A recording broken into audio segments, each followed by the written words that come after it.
Indiana is well known for its growing selection of craft beer with around 125 local breweries and counting. However, the amount of craft beer in the state doesn't come close to the production of the local hops. WTIU's James Vavrick tells us how hops farmers are picking up the pace on production and how Hoosiers are helping the cause. While you may not think you can grow your own beer, Nashville resident Mike Brooks is doing just that. He lives on a farm just south of State Road 46, where he developed 2 sizable patches of hops over the course of 3 years.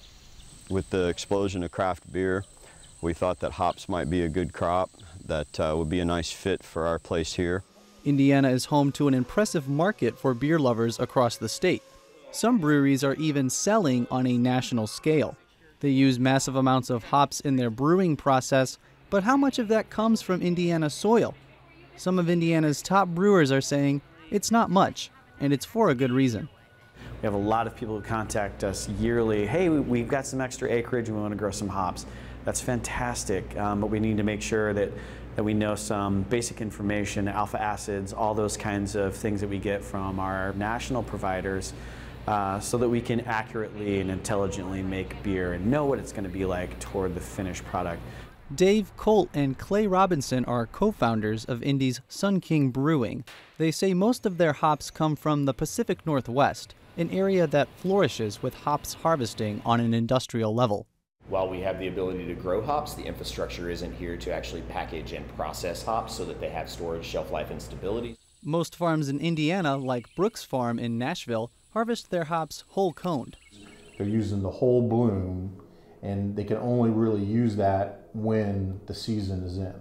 So it's a short window. The missing link in producing hops on a larger, more long-term scale is a process called pelletizing.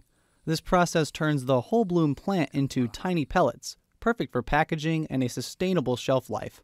But Senator John Ford is trying to make it more enticing for Indiana breweries to use Hoosier hops. He's proposed a bill that would provide tax incentives for breweries that use over 20% of their resources from a local source. We're trying to help breweries stay local, to help them innovate.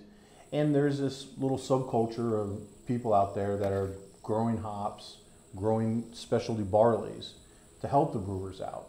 The tax incentive promotes collaborations with both brewers and farmers who support the legislation. Oh, I think it's fantastic, and it's something that will be very beneficial to the local farmers and just the craft beer scene in general. I think it's always a good idea to incentivize using local whenever possible, so we would take advantage of it. Colt says hops farming is in its infancy stages in Indiana, and it will take collaboration for it to become as popular as the beer it helps produce.